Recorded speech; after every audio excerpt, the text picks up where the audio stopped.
Hi-ho, do you know the names of the U.S. presidents who then became the presidents and got a view from the White House to of Pennsylvania Avenue?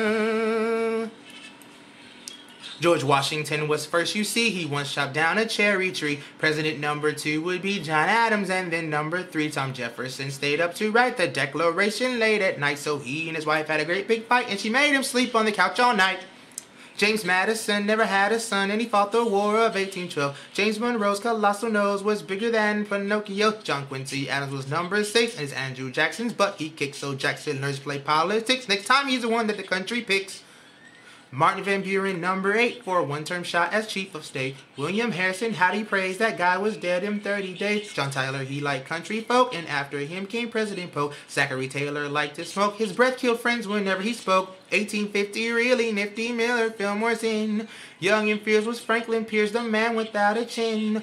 Follows next a period spanning 4 long years with James Buchanan. Then the South starts shooting cannon, and we've got a Civil War. A war down south in Dixie. Up to bat comes old Abe Lincoln. There's a guy who's really thinking. Kept the United States from shrinking. Saved the ship of state from sinking.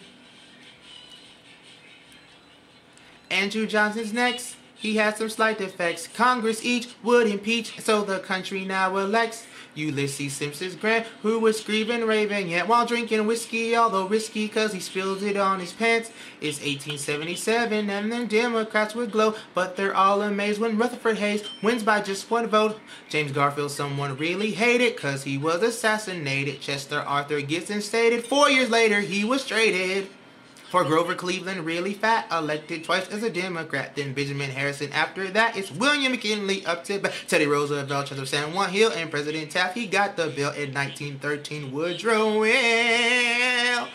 Son takes us into World War I.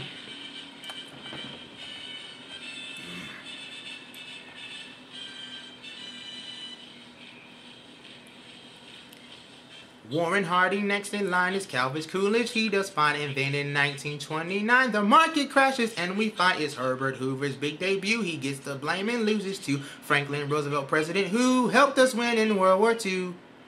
Harry Truman, we're little humans, serve 2 terms, and when he's done, it's Eisenhower who's got the power from 53 to 61. John Kennedy had Camelot, and Lyndon Johnson took his spot. Richard Nixon, he gets caught, and Gerald Ford fell down a lot. Jimmy Carter liked campaign trips, and Ronald Reagan speeches scripts all came from famous movie clips, and President Bush said, read my lips. Now in Washington, D.C., there's Democrats in the GOP, but the ones in charge are plain to see. The Clintons, Bill and Hillary.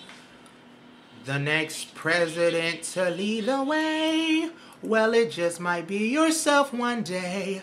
Then the press might distort everything you say. So jump in your plane and fly away.